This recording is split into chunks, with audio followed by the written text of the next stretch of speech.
The Landlady by Roald Dahl. Narrated by Rudy Viñas. Billy Weaver had traveled down from London on the slow afternoon train, with a change at Swindon on the way, and by the time he got to Bath, it was about 9 o'clock in the evening, and the moon was coming up out of a clear, starry sky over the houses opposite the station entrance. But the air was deadly cold, and the wind was like a flat blade of ice on his cheeks. "Excuse me," he said, "but is there a fairly cheap hotel not too far away from here?" "Try the Bell and Dragon," the porter answered, pointing down the road. "They might take you in. It's about a quarter of a mile along on the other side." Billy thanked him and picked up his suitcase and set out to walk the quarter mile to the Bell and Dragon. He had never been to Bath before. He didn't know anyone who lived there, but Mr. Greenslade at the head office in London had told him it was a splendid city. "Find your own lodgings," he had said, "and then go along and report to the branch manager as soon as you've got yourself settled." Billy was 17 years old. He was wearing a new navy blue overcoat, a new brown trilby hat, and a new brown suit, and he was feeling fine. He walked briskly down the street. He was trying to do everything briskly these days.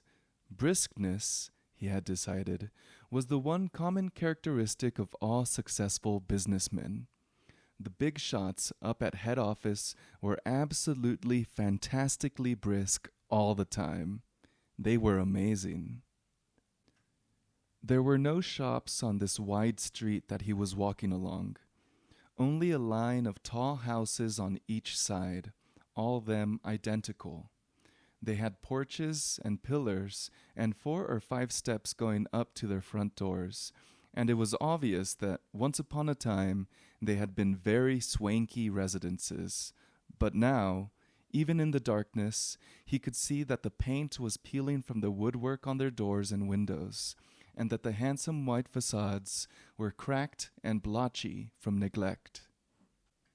Suddenly, in a downstairs window that was brilliantly illuminated by a street lamp not 6 yards away, Billy caught sight of a printed notice propped up against the glass in one of the upper panes. It said, "Bed and Breakfast." There was a vase of yellow chrysanthemums, tall and beautiful, standing just underneath the notice. He stopped walking. He moved a bit closer. Green curtains, some sort of velvety material, were hanging down on either side of the window. The chrysanthemums looked wonderful beside them. He went right up and peered through the glass into the room, and the first thing he saw was a bright fire burning in the hearth. On the carpet in front of the fire, a pretty little dachshund was curled up asleep with its nose tucked into its belly. The room itself, so far as he could see in the half-darkness, was filled with pleasant furniture.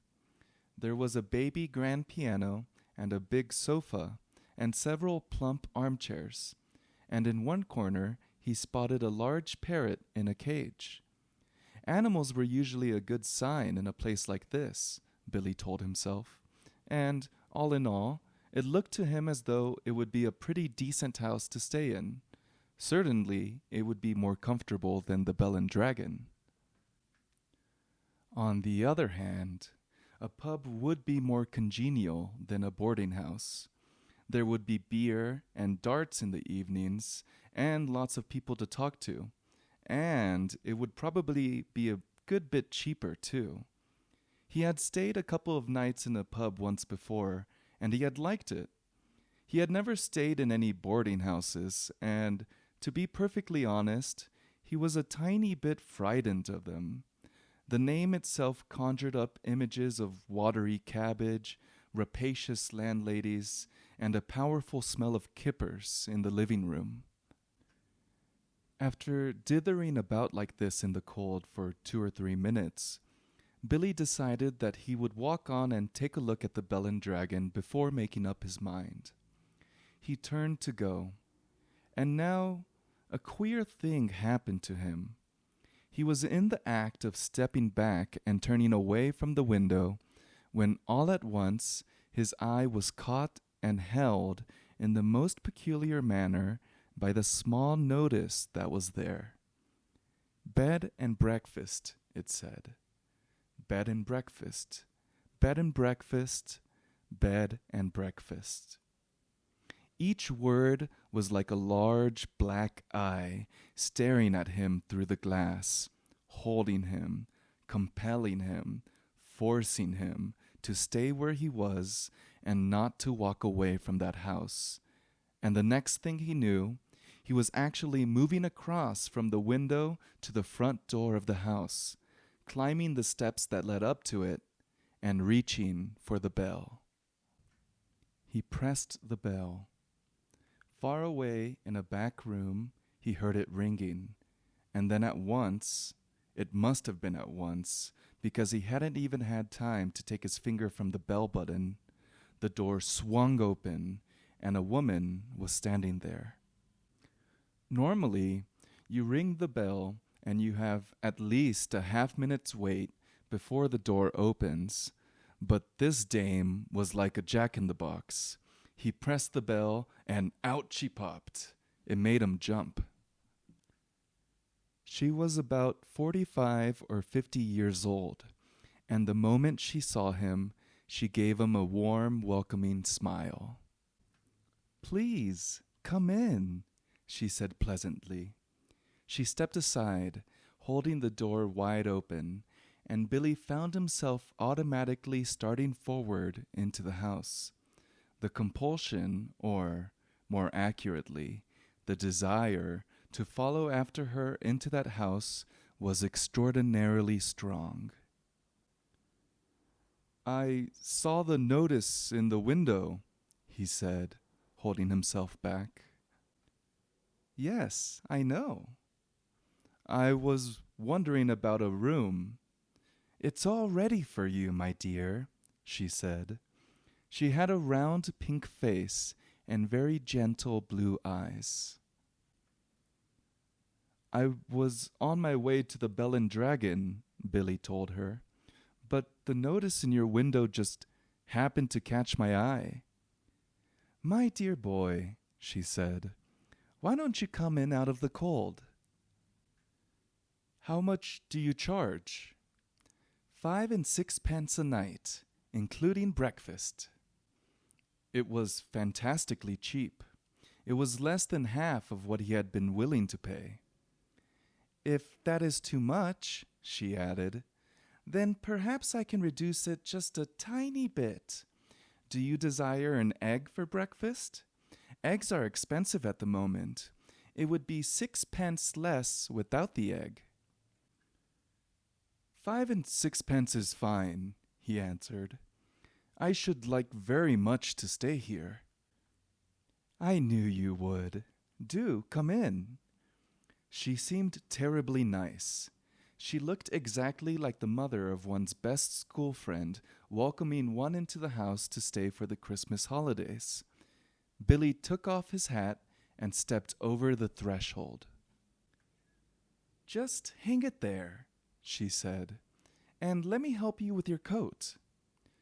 There were no other hats or coats in the hall. There were no umbrellas, no walking sticks, nothing. "We have it all to ourselves," she said, smiling at him over her shoulder as she led the way upstairs. "You see, it isn't very often I have the pleasure of taking a visitor into my little nest." "The old girl is slightly dotty," Billy told himself. "But at 5 and 6 pence a night, who gives a damn about that?" "I should have thought you'd be simply swamped with applicants," he said politely. "Oh, I am, my dear, I am. Of course I am. But the trouble is that I'm inclined to be just a teeny teeny-weeny bit choosy and particular, if you see what I mean. Yes. But I'm always ready. Everything is always ready day and night in this house, just on the off chance that an acceptable young gentleman will come along. And it is such a pleasure, my dear, such a very great pleasure, when now and again I open the door and I see someone standing there who is just exactly right. She was halfway up the stairs, and she paused with one hand on the stair rail, turning her head and smiling down at him with pale lips. "Like you," she added, and her blue eyes traveled slowly all the way down the length of Billy's body, to his feet, and then up again. On the first floor landing, she said to him, "This floor is mine." They climbed up a second flight. "And this one is all yours," she said. "Here's your room. I do hope you'll like it." She took him into a small but charming front bedroom, switching on the light as she went in. "The morning sun comes right in the window, Mr. Perkins." "It is Mr. Perkins, isn't it?" "No," he said. "It's Weaver." "Mr. Weaver. How nice. I've put a water bottle between the sheets to air them out, Mr. Weaver. It's such a comfort to have a hot water bottle in a strange bed with clean sheets. Don't you agree? And you may light the gas fire at any time if you feel chilly." "Thank you," Billy said. "Thank you ever so much." He noticed that the bedspread had been taken off the bed, and that the bedclothes had been neatly turned back on one side, all ready for someone to get in. "I'm so glad you appeared," she said, looking earnestly into his face. "I was beginning to get worried." "That's all right," Billy answered brightly. "You mustn't worry about me." He put his suitcase on the chair and started to open it. "And what about supper, my dear? Did you manage to get anything to eat before you came here?" "I'm not a bit hungry, thank you," he said. "I think I'll just go to bed as soon as possible because tomorrow I've got to get up rather early and report to the office." "Very well, then. I'll leave you now so that you can unpack. But before you go to bed, would you be kind enough to pop into the sitting room on the ground floor and sign the book? Everyone has to do that because it's the law of the land, and we don't want to go breaking any laws at this stage in the proceedings, do we?" She gave him a little wave of the hand and went quickly out of the room and closed the door. Now, the fact that his landlady appeared to be slightly off her rocker didn't worry Billy in the least. After all, she was not only harmless, there was no question about that, but she was also quite obviously a kind and generous soul. He guessed that she had probably lost a son in the war, or something like that, and had never got over it. So, a few minutes later, after unpacking his suitcase and washing his hands, he trotted downstairs to the ground floor and entered the living room. His landlady wasn't there, but the fire was glowing in the hearth, and the little Dachshund was still sleeping in front of it. The room was wonderfully warm and cozy. "I'm a lucky fellow," he thought, rubbing his hands. "This is a bit of all right." He found the guest book lying open on the piano, so he took out his pen and wrote down his name and address. There were only 2 other entries above his on the page, and, as one always does with guest books, he started to read them. One was a Christopher Mulholland from Cardiff. The other was a Gregory W. Temple from Bristol. That's funny, he thought suddenly. Christopher Mulholland. It rings a bell. Now, where on earth had he heard that rather unusual name before? Was he a boy at school? No. Was it one of his sister's numerous young men, perhaps? Or a friend of his father's? No, it wasn't any of those. He glanced down again at the book. Christopher Mulholland, 231 Cathedral Road, Cardiff. Gregory W. Temple, 27 Sycamore Drive, Bristol. As a matter of fact, now he came to think of it, he wasn't at all sure that the second name didn't have almost as much of a familiar ring about it as the first. Gregory Temple, he said aloud, searching his memory. Christopher Mulholland. Such charming boys, a voice behind him answered, and he turned and saw his landlady sailing into the room with a large silver tea tray in her hands. She was holding it well out in front of her, and rather high up, as though the tray were a pair of reins on a frisky horse. They sound somehow familiar, he said. They do? How interesting. I'm almost positive I've heard those names before somewhere. Isn't that queer? Maybe it was in the newspapers. They weren't famous in any way, were they? I mean, famous cricketers or footballers or something like that? Famous, she said, setting the tea tray down on the low table in front of the sofa. Oh no, I don't think they were famous, but they were extraordinarily handsome, both of them. I can promise you that. They were tall and young and handsome, my dear, just exactly like you. Once more, Billy glanced down at the book. Look here, he said, noticing the dates. This last entry is over 2 years old. It is? Yes, indeed, and Christopher Mulholland's is nearly a year before that, more than 3 years ago. Dear me, she said, shaking her head and heaving a dainty little sigh. I would have never thought it. How time does fly away from us all, doesn't it, Mr. Wilkins? It's Weaver, Billy said. W-E-A-V-E-R. Oh, of course it is, she cried, sitting down on the sofa. How silly of me. I do apologize. In one ear and out the other. That's me, Mr. Weaver. You know something? Billy said. Something that's really quite extraordinary about all this? No, dear, I don't. Well, you see, both of these names, Mulholland and Temple, I not only seem to remember each of them separately, so to speak, but somehow or other, in some peculiar way, they both appear to be sort of connected together as well, as though they were both famous for that same sort of thing, if you see what I mean, like Dempsey and Tunney, for example, or Churchill and Roosevelt. How amusing, she said. But come over here now, dear, and sit down beside me on the sofa, and I'll give you a nice cup of tea and a ginger biscuit before you go to bed. You really shouldn't bother, Billy said. I didn't mean you to do anything like that.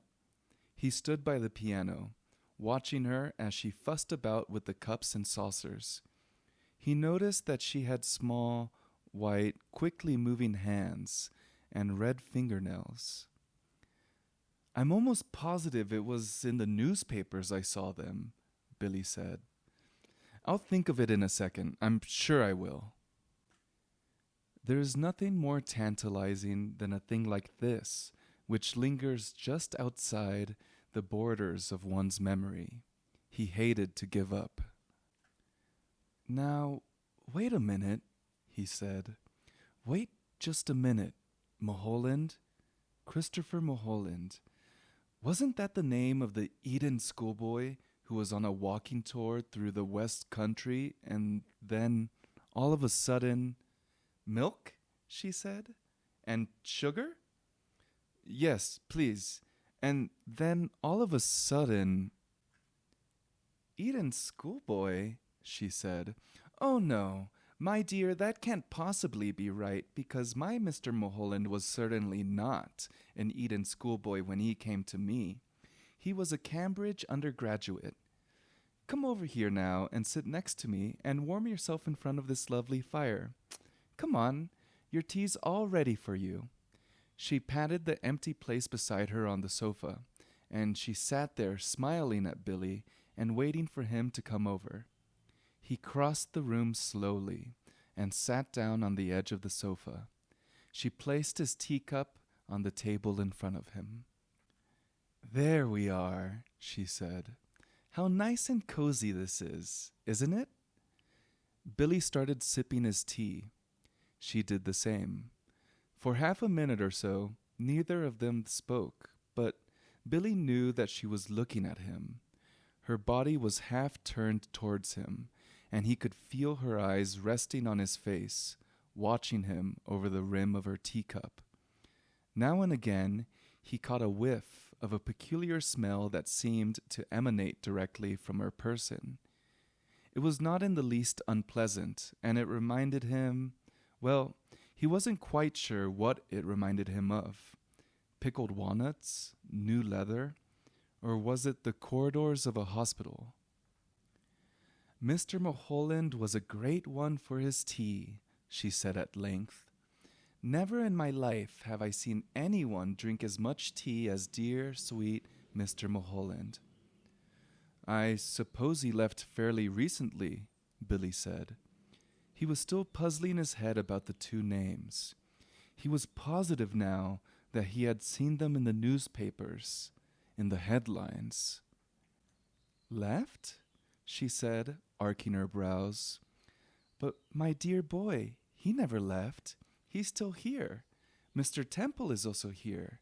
They're on the 3rd floor, both of them together." Billy set down his cup slowly on the table and stared at his landlady. She smiled back at him, and then she put out one of her white hands and patted him comfortingly on the knee. "How old are you, my dear?" she asked. 17. 17? She cried. "Oh, it's the perfect age. Mr. Mulholland was also 17, but I think he was also a trifle shorter than you are. In fact, I'm sure he was, and his teeth weren't quite so white. You have the most beautiful teeth, Mr. Weaver. Did you know that?"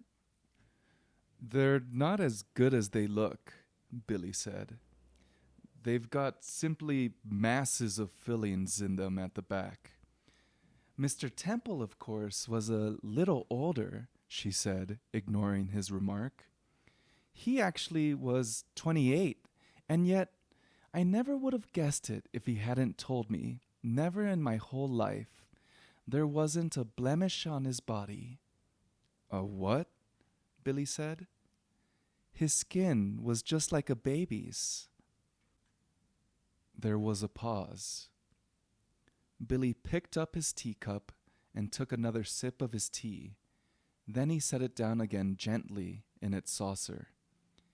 He waited for her to say something else, but she seemed to have lapsed into another of her silences.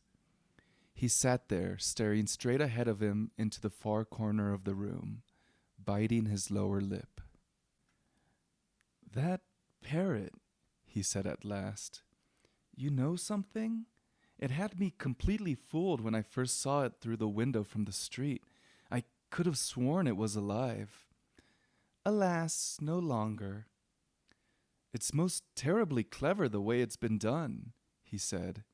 "It doesn't look in the least bit dead. Who did it?"